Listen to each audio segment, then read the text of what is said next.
Hello, folks. So we've got a little bit of a different one today. I'm here with Andy from LostHavenArts, and we're going to be talking about his new game. If you want to give yourself a little introduction.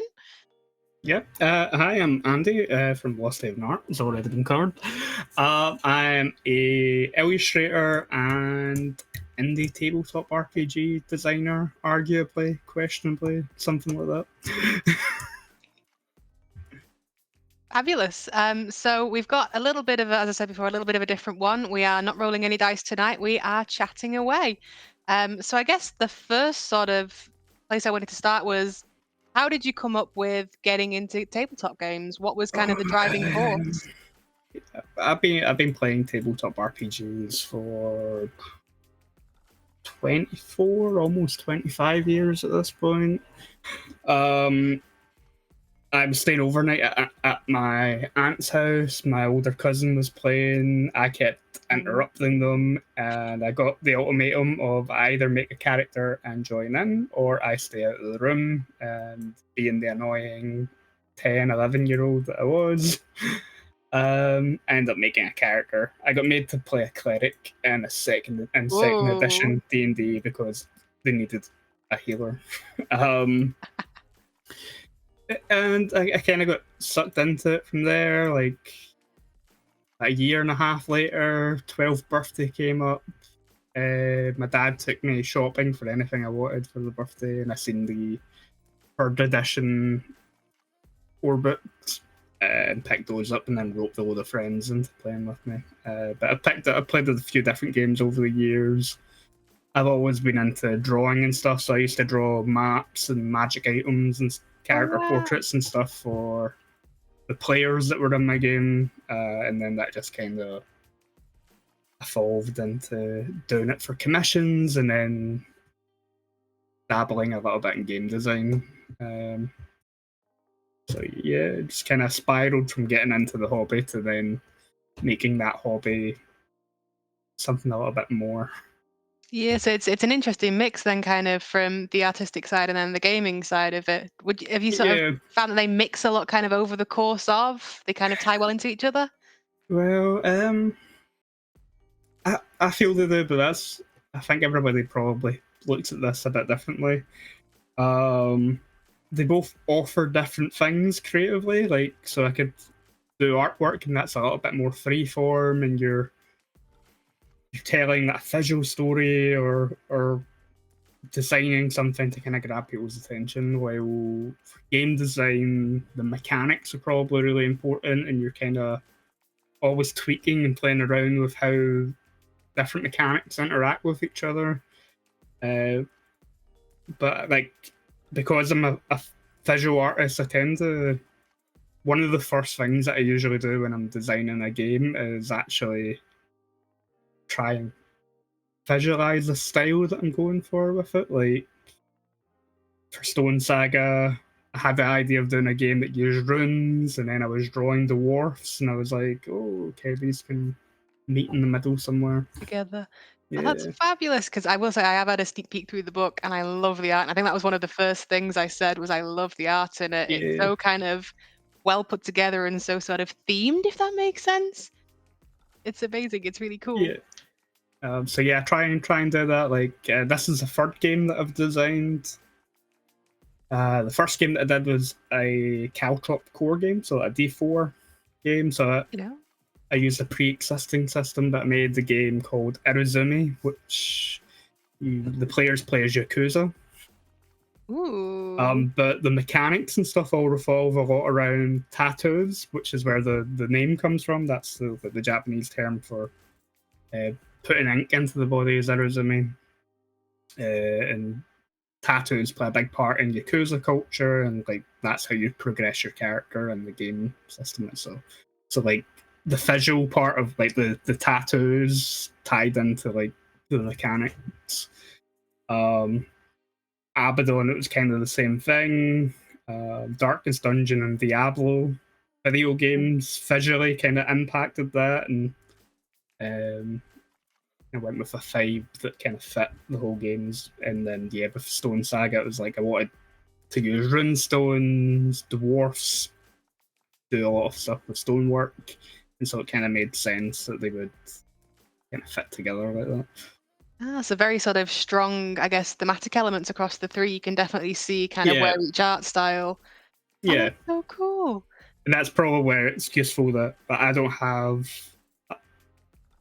I'm not the sort of artist that you probably look at an artwork and instantly know that it's mine. I don't have a set art style. I think that's Bit of a maybe chameleon.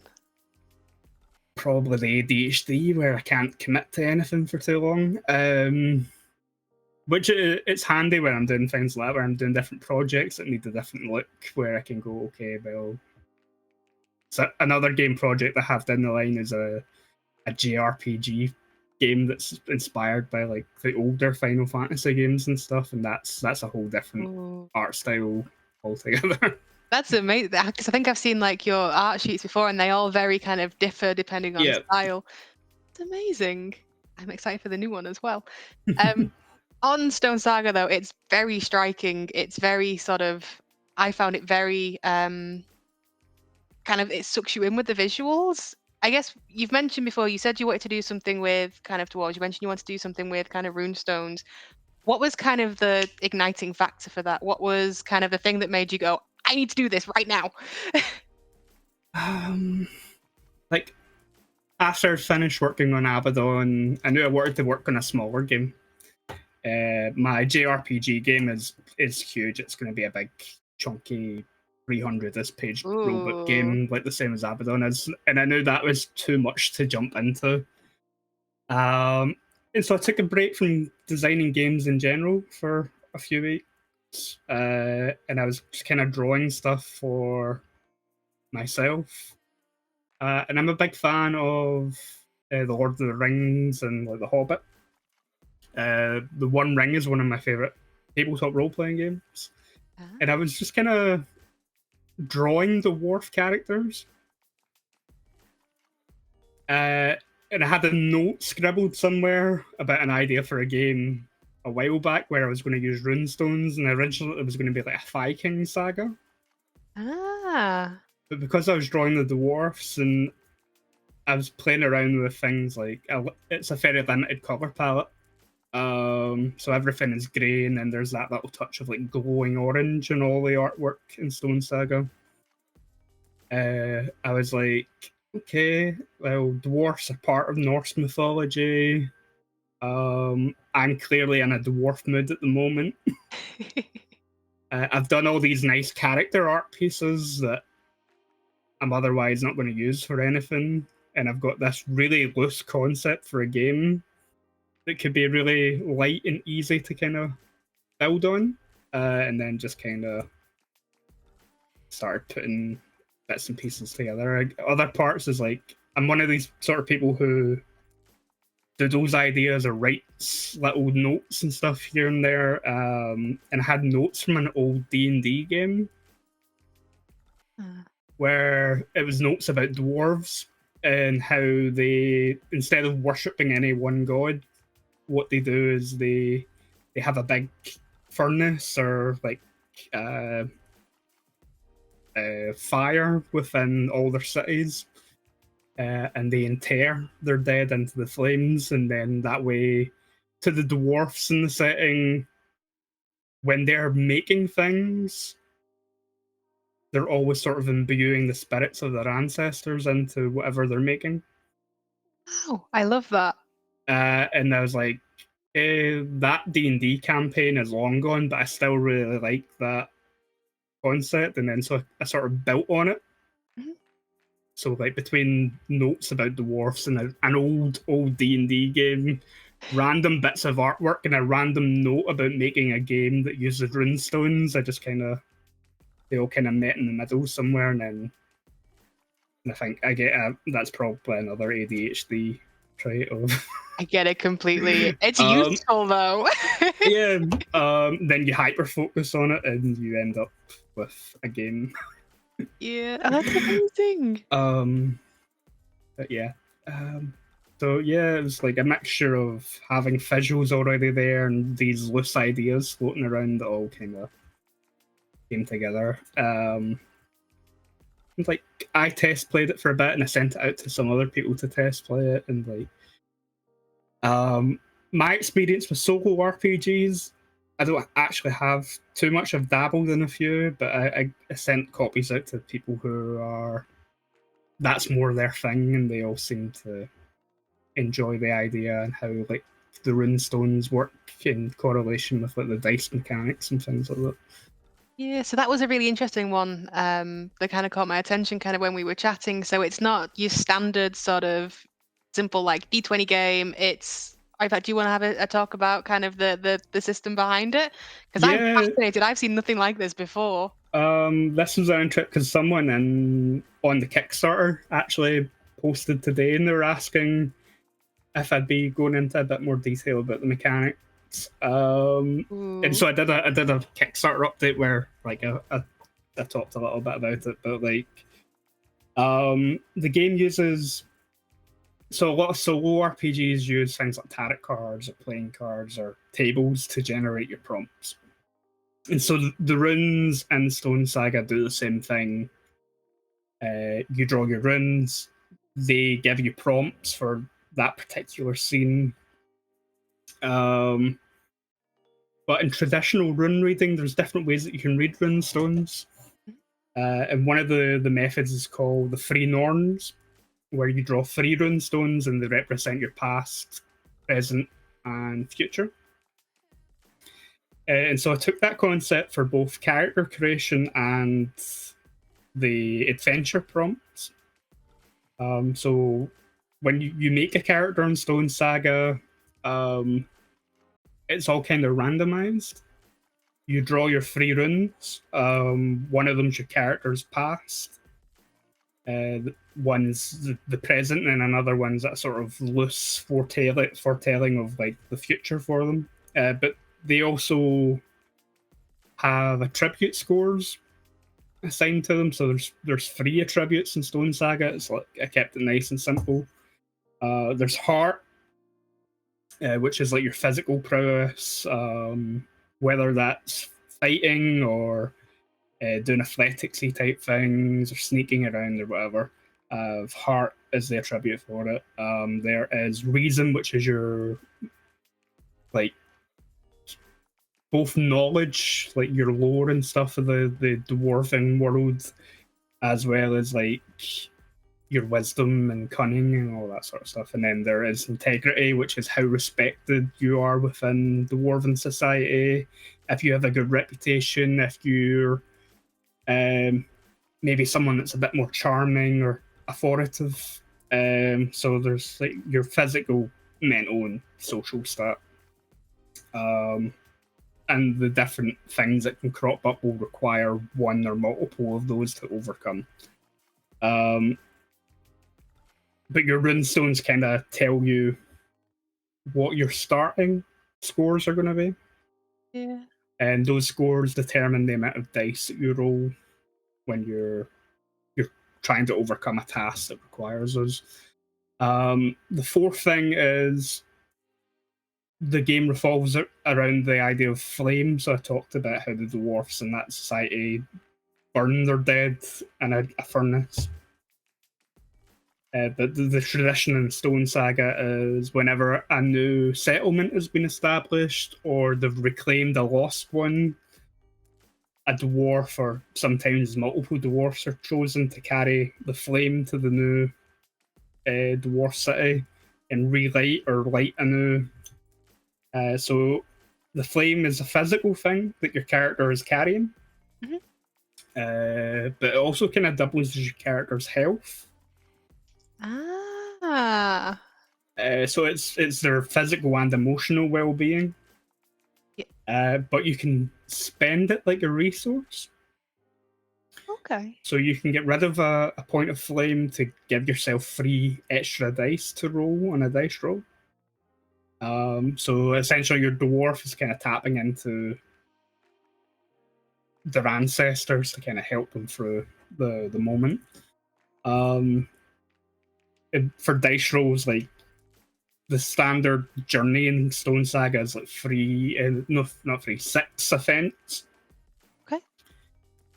Sort of 6 legs of the journey. for every sort of step along the journey you are, it increases the number of successes you need to get on your dice rolls.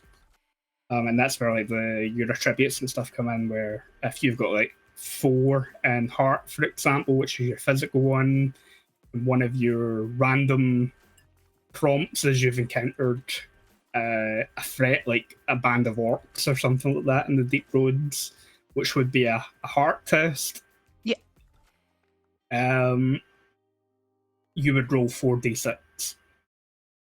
And if that's only the first step on the journey, then only one of those d6s need to be a success. Oh, But if okay. it was maybe the third step, then you would need 3 success, which is substantially harder to achieve with only 4 dice. But like the Three Norns rune method for journeys kind of works a little bit differently, where the first one is the location on the journey, and those tend to have a bit of lore associated with them when it comes to the dwarf, so that's how it ties into the past.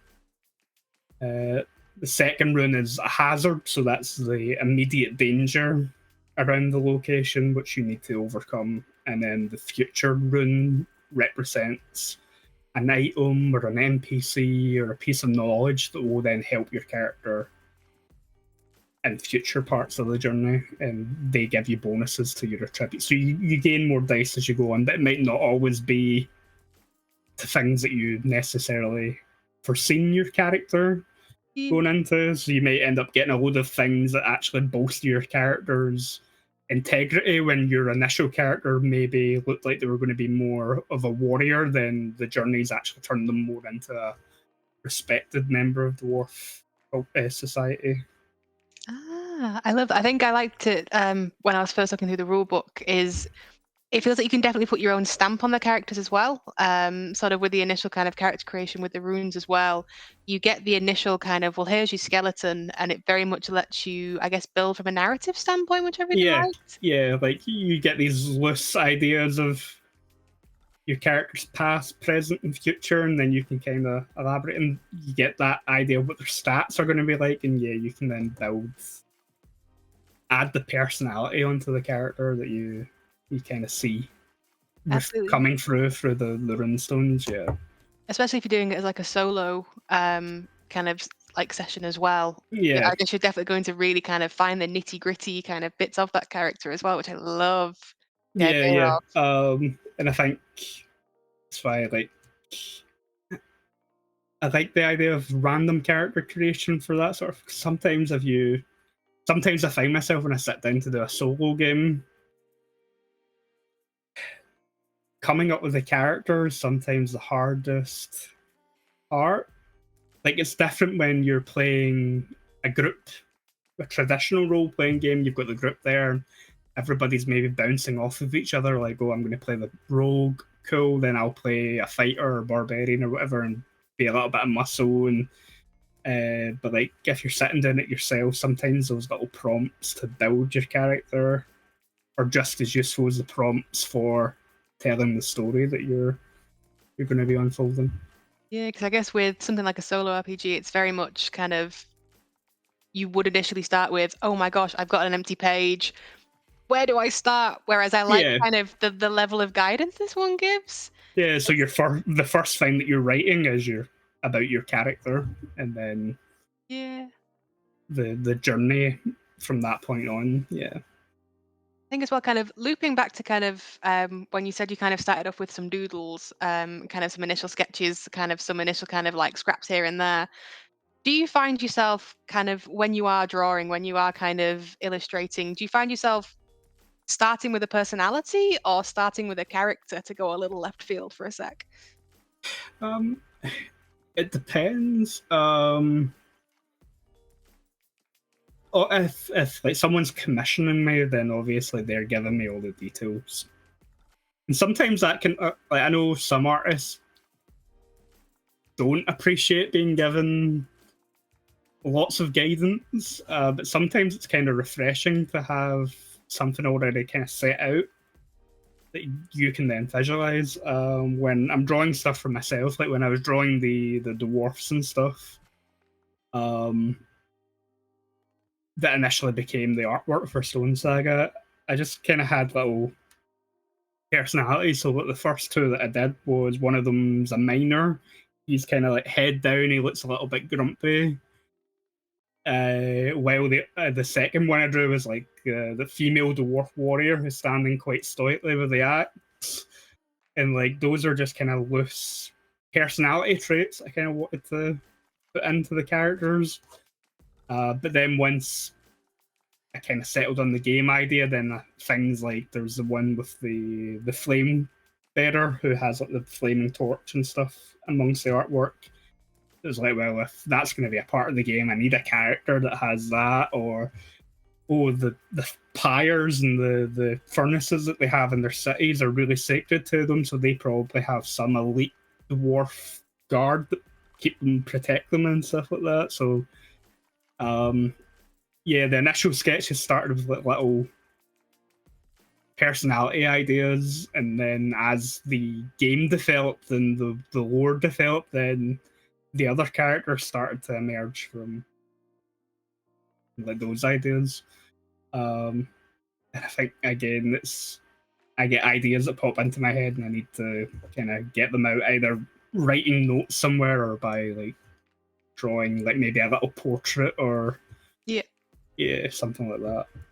That's so cool. So was that kind of like, I guess, going back to like the main creation process, how did you kind of start piecing everything together? Because I know you said that like you started off with kind of bits and pieces here, and you just said like, oh, you started off with like some personalities here and there, kind of getting bits and pieces. What was the overarching kind of, I guess, creation of it all?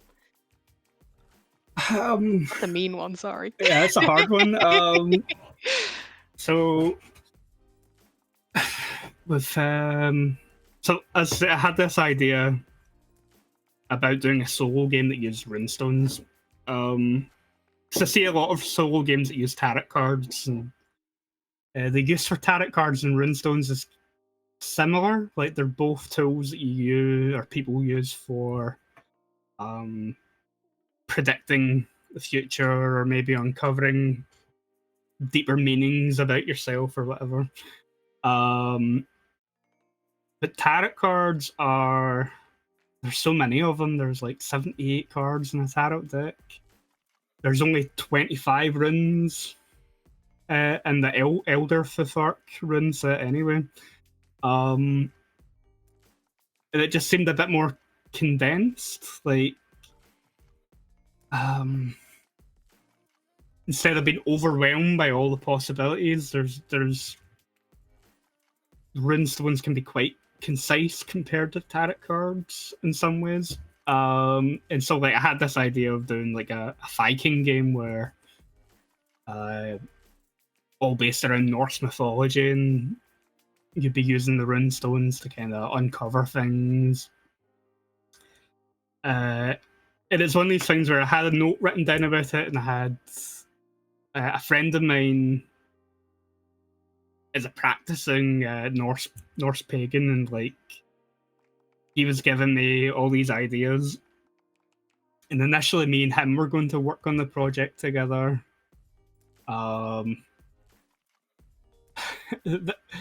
tend not to get overly excited about projects that this friend suggests, because they like I'm really bad for like scribbling notes and ideas and then forgetting about them, but like they are 10 times worse. So like I've had this idea for doing a rune-based game for a while. Then, as I said, I was rereading The Hobbit at the time, and I was like, said I loved the One Ring, and I was playing around with ideas of maybe running a dwarf themed One Ring campaign. So I started drawing these dwarf characters, and then I was like trying to get players to play in the One Ring campaign. It was like no one wants to play in a dwarf themed game. If I'd have known, I don't know if you can see it. There's my little stack of hobbits there. I collect different copies nice. So I was like, well, if no one wants to play a dwarf themed game with me, I'll just make my own little dwarf. I love love theme that. stories. And then I was like, oh wait, I've got this loose idea for a solo game system that uses runes, and dwarfs use runes, and dwarfs are part of Norse mythology, and there's all overlap where terms like a saga and stuff like that fit both Viking and dwarf. Ah. Um, and so yeah, I started drawing the dwarfs, and then I started playing around with how you could use the rune stones. And I had notes about things like, oh, there's the free rune method, the free Norn method, where you're using free. And I was like, well, that gets me around the issue of like there only being 25 runes.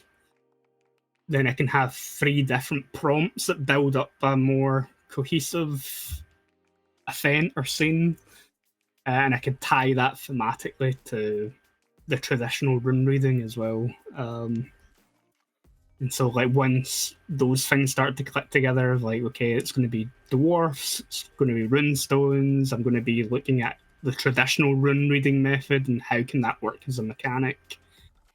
And then it was just a matter of figuring out how players were going to resolve things, and 6-sided dice, everybody has them. I was like, well, that's probably the easiest way to go.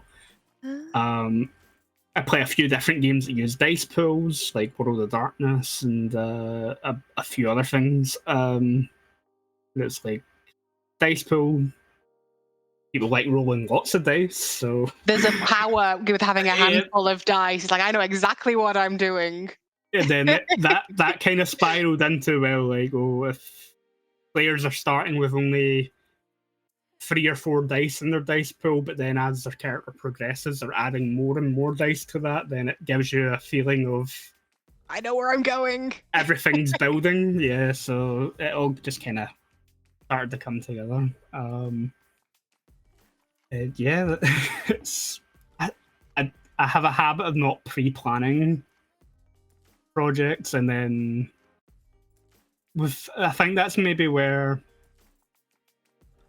it's probably where digital art and doing things like designing games have, like, with digital art, you're not overly committing because you can just undo. And so you can experiment a bit. You can change things, you can warp stuff. And I found with game design, when you're doing play testing, after maybe a session or two of play testing, you go, oh, okay, this isn't quite working how I imagined it to work, so I'm going to adjust it a little bit or change things around, or change, because initially when I designed Stone Saga,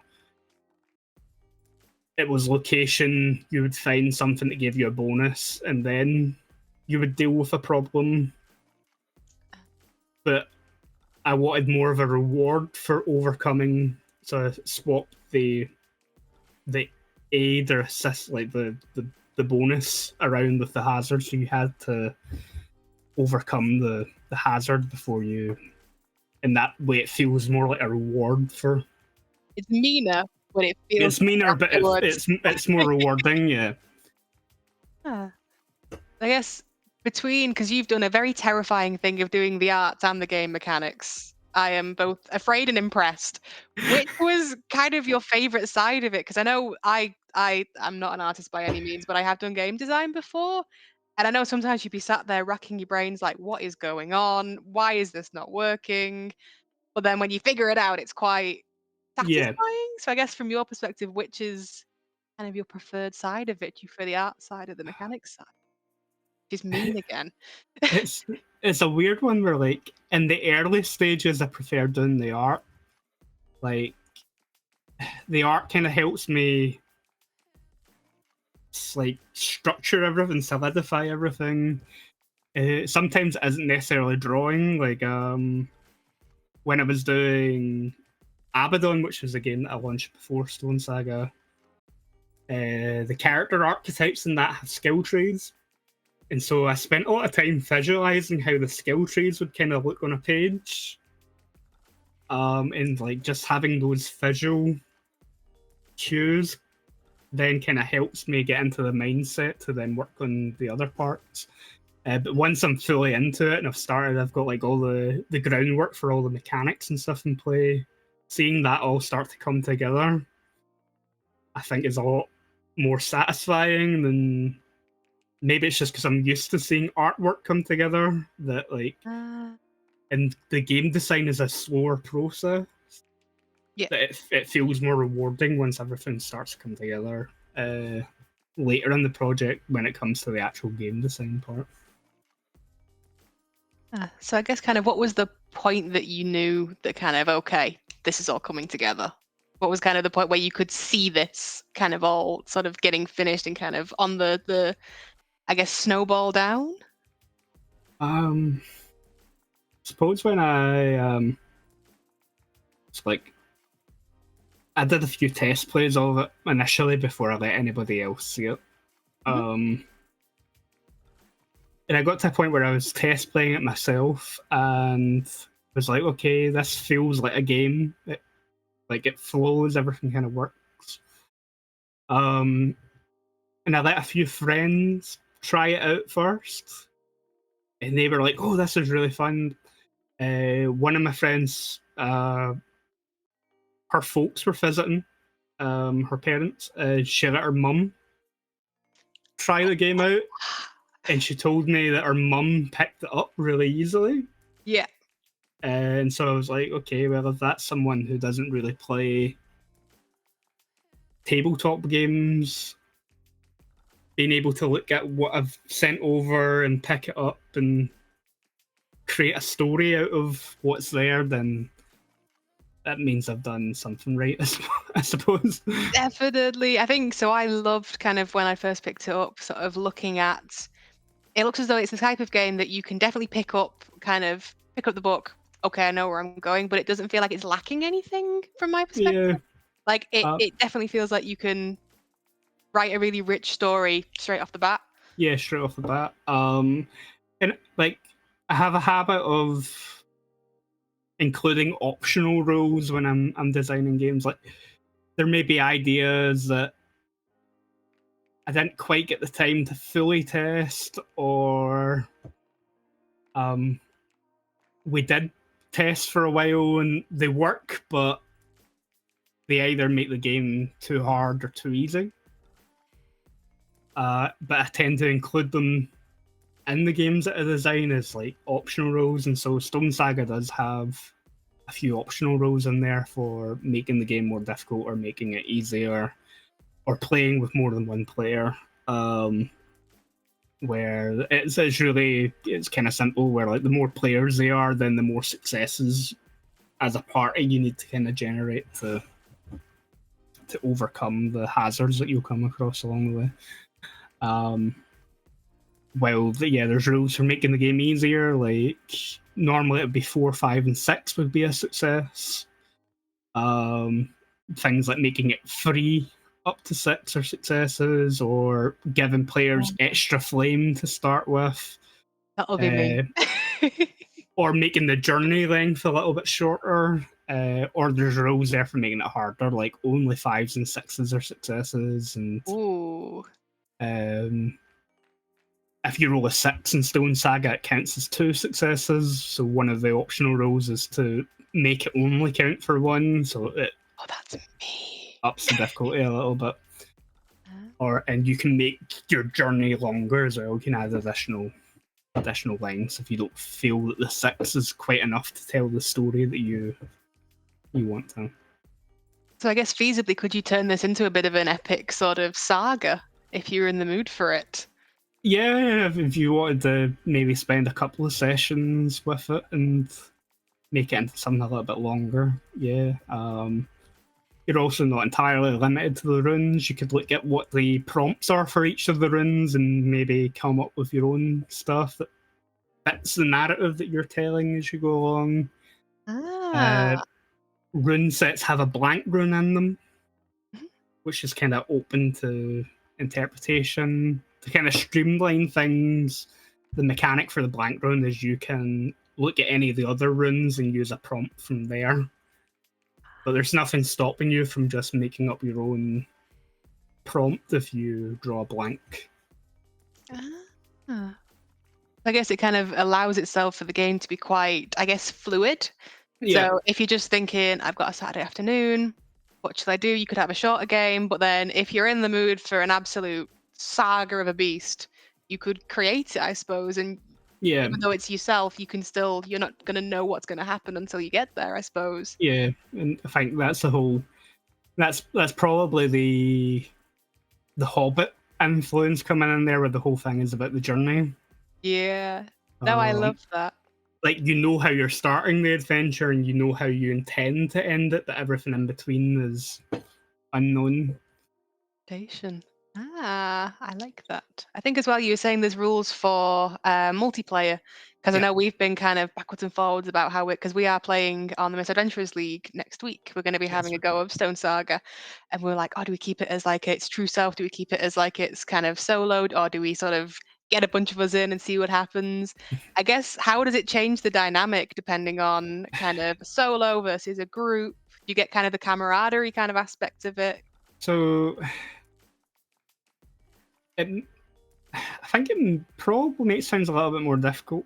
The hazards become more difficult the more players there are, and when you're uncovering that reward, like the final rune for each step of the journey, only one of the characters gets to gain that bonus. Ah. But there is a mechanic for multiplayer. So, well, I was saying about hazards in each leg of the journey. So, if you're on like the fourth step of your journey, then you need 4 successes to succeed. If you're playing multiplayer, every dwarf needs to get 4 successes. Ooh. But it's where the teamwork comes in. So, you might have a player who has like 6 or 7 dice for whatever attribute is needed, and they might get 6 successes, and then you might get, if you're playing with 3 players, for example, you might get another player who just gets the 4 that they need, and then the third player might only get 2. But because that first player has got 6, they've got 2 extra successes that they can then, Balance. and that is their dwarf helping their fellow dwarf through the situation. Oh, I love that. And as well, so Stone Saga is currently on Kickstarter as well, Yep. from my understanding. So I guess people can find it just searching up kind of Yeah, Kickstarter. this on Kickstarter. I We'll make sure to launched get it. the link shared as well. Yeah, launched it on Tuesday. It fully funded within the first 12 hours. Yes. It's currently like 1 backer away from hitting the first stretch goal. Um, Ooh, what are the stretch goals if I can be nosy? Or yeah, are they so secrets? no, the strat. I'm terrible at keeping secrets, so like I just made all the stretch goals open. So the first one, it's not huge. It'll be some A6 sized, like postcard sized art prints that come along with Ooh. the print copy of the game, or you'll get PDF copies of these pieces of art with your digital copy. And so there are 2 pieces of art in the book that are big double page landscape pieces. There's like one piece where it's like the furnace chamber within the dwarven city, and then there's another piece that's like on one of the old deep roads where there's maybe a band of orcs or something in the shadows, and there's a group of dwarfs kind of setting up to defend themselves against them or get past them. So 2 of the prints will be those 2 landscape pieces, and then the other 2 prints are still to be decided, but they're going to be character art. Ooh.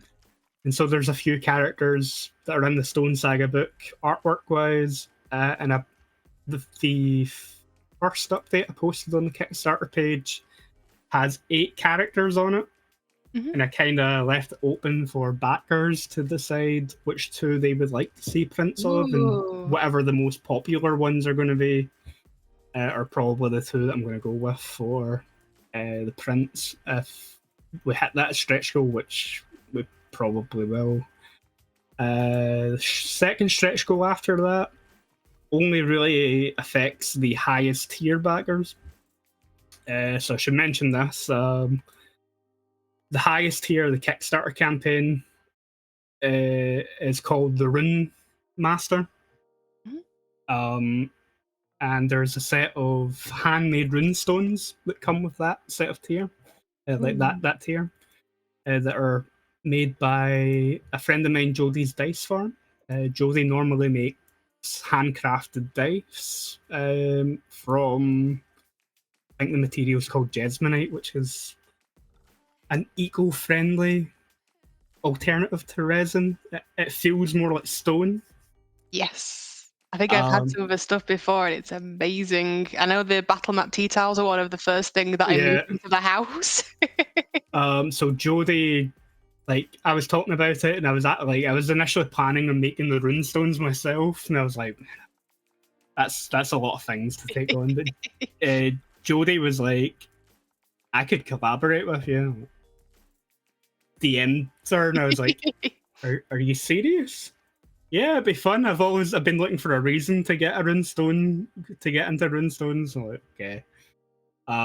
So they got a set of molds for runestones. They're really nice. They match the look of like the borders and stuff of the book quite well. Um, and she's doing them in like a kind of granity grey color with like gold, well, really bright gold runes etched into them. Um, like I've seen pictures. She's posted the in a sample set that she's made up to me. So I've not seen them in person yet, but I've seen lots and lots of pictures, and they look gorgeous. But obviously, being handmade, that tier is limited to. I think she's going to make 50 sets for the game. Wow. Um, and they're half gone already. Like, I'm not surprised. I've seen a sneaky picture of them, and they are they so are pretty. they're so pretty. So that's been nice. Like collaborating with someone on a project. Like again, my other game Abaddon, like I worked with other people, like with the funds that I got from the Kickstarter. I like paid another artist to get some of the artwork done, and writers to write big sections of lore and stuff like that, just to kind of help speed up the process. But it's a little bit different working with someone who is making something that's related to the game, but separate from it at the same time.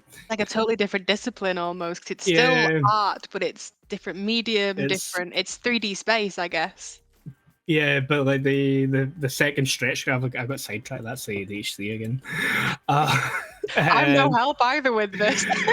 um, the second stretch goal was going like I'm going to get pouches for the runstones for backers, and so if we reach the second stretch goal, the pouches are going to be foiled with the Stone Oh, Saga uh, like logo on them. And then after that, it's fine. It's a lot of short stories. Like I have a lot of friends who are writers, they're fantasy writers, and I thought it'd be kind of nice to showcase some of their work. definitely. Um, and so if we hit those stretch goals, then a few friends of mine who are writers are going to write some short stories, probably based off their own saga. That's Um, amazing. So kind of the plots that they're seeing. yeah, Okay. and Cool. just gonna like the first one is like three short stories, second one's another three short stories, and then if we hit the final stretch goal, I'm probably going to compile them into a print version of the short stories that will go out with Oh, the physical uh, backers. Um, so that'd be nice to hit those, get to pay a few friends to write some stories for me. Um, absolutely. I think that's the beauty of kind of the online spaces like this is you get to I guess, jam a bunch of creatives in a pot and see what comes out. And usually it's ridiculously cool things. Yeah, I think like the upside of having short story anthology, I think for like a solo journaling game is they might give you some ideas about how your story could go. They maybe give you a little bit more context about the world that the game is set in. And so like I think it's useful not only as like a fun little read, but like also for playing the game in general. It gives you Like a flavor a almost. flavor, inspiration, yeah. Um, and that was the sort of idea behind getting like, a few short stories written. Was like it could give people who might struggle with solo games a bit of an idea of how their game might be structured, or how they can maybe tell their own story. Because I guess as well, if you've got kind of your own friends kind of putting their own kind of stories down on paper, it's committing them to a bit of a legacy almost. Yeah, It's the game creating its own lore. yeah. Like I've got a little bit of lore in the book, but it's really just enough for players to kind of skim over, get an idea of what kind of world it is these dwarfs live in, and kind of set the game up. Yeah. I kind of do that. I did that with Abaddon as well, where there's lore in the game, but it's enough to kind of get the GM set up for like building their own campaign off of. And that's probably reflective of the sort of games master I am, where I prefer a toolbox where I can take bits and pieces and kind of build my own thing from it instead of having everything Regimented. regimented. Which is maybe the weird thing where the One Ring is one of my favorite role playing games, where in contrast it has a really like Middle Earth is pretty stock packed full of lore and setting. Yeah. Um, but on the other hand, it gives me a little bit of a break for having to come up with everything. Kind of on the Maybe fly. yeah, on the fly. Yeah, I think I kind of rambled on a little bit. No, I love that. I like hearing kind of how people create things. I think everyone attacks things differently. Because I'm a little bit of a writer, but not quite. So I get to see kind of all these spaces of seeing how people kind of get into it, and I've seen a bunch of different creation styles. Like I know some people that will regiment things out like step by step by step by step by step, and the whole thing will come out and it will still flow perfectly.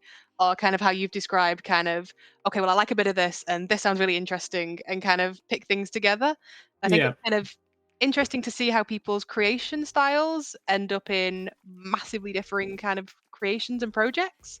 yeah, and I've got friends who are the complete opposite. Got friends that have like really detailed notes and bullet points of like everything that they kind of want to include in their project, and I'm just kind of like, yeah, I'll test it out, and if it doesn't work, I'll just put it on the back burner, and it can maybe go somewhere else.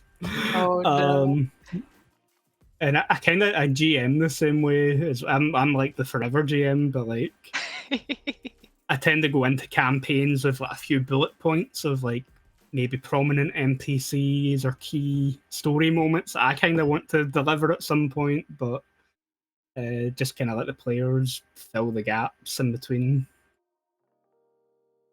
Um, when I'm designing, like, if you've seen the Abaddon book is very light work on the GM. Like, it's designed for people who like to GM but don't like to put too much prep.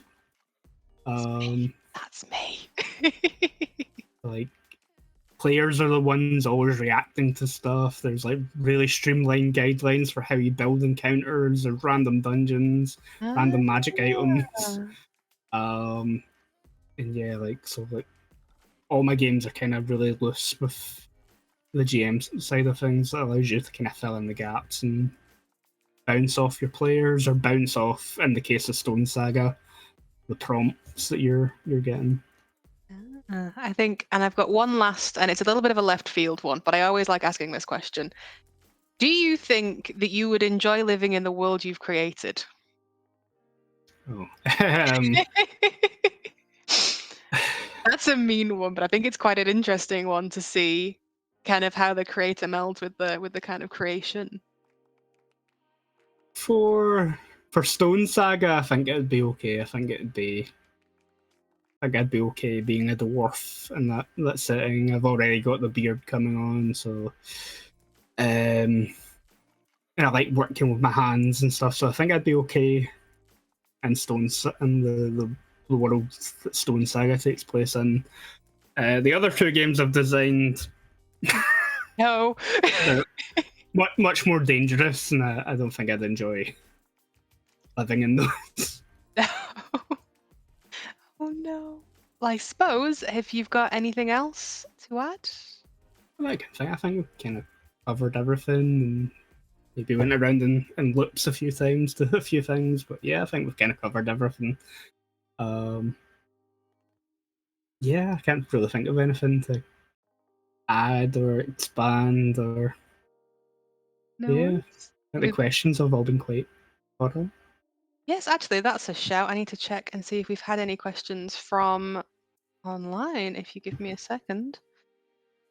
Do we have anything in the chat? So if there's anyone watching and anyone has any questions that they would like to throw at us, now would be the time. I am watching on our little screen.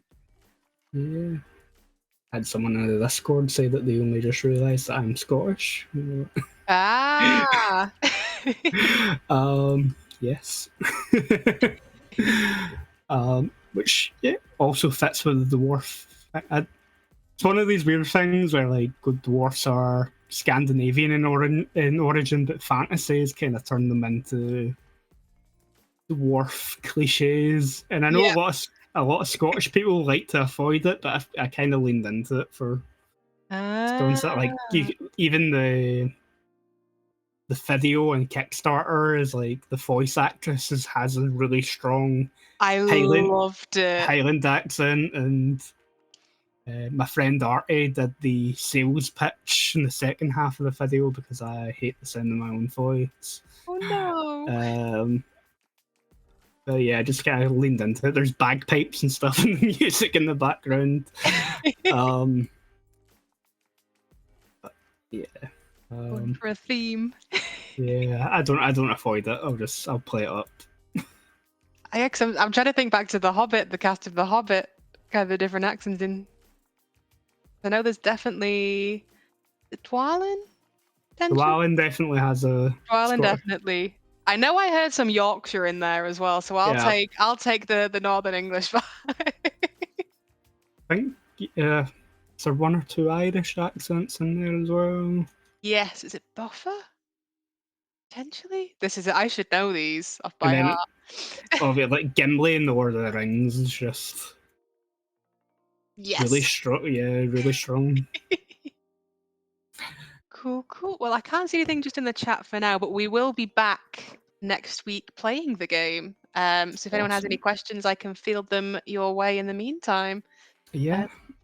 So I'll be sure to post that on the next update for the Kickstarter campaign as well, or some update that I do next week before the play, so people can get an idea of how it actually all plays. Absolutely, and this will be available on YouTube as well, our little interview, so we can spread that far and wide. Yeah, I can spread that around as well. Cool beans. All right, well, if that is everything, if our producer could take us out, please. Which makes me sound really professional.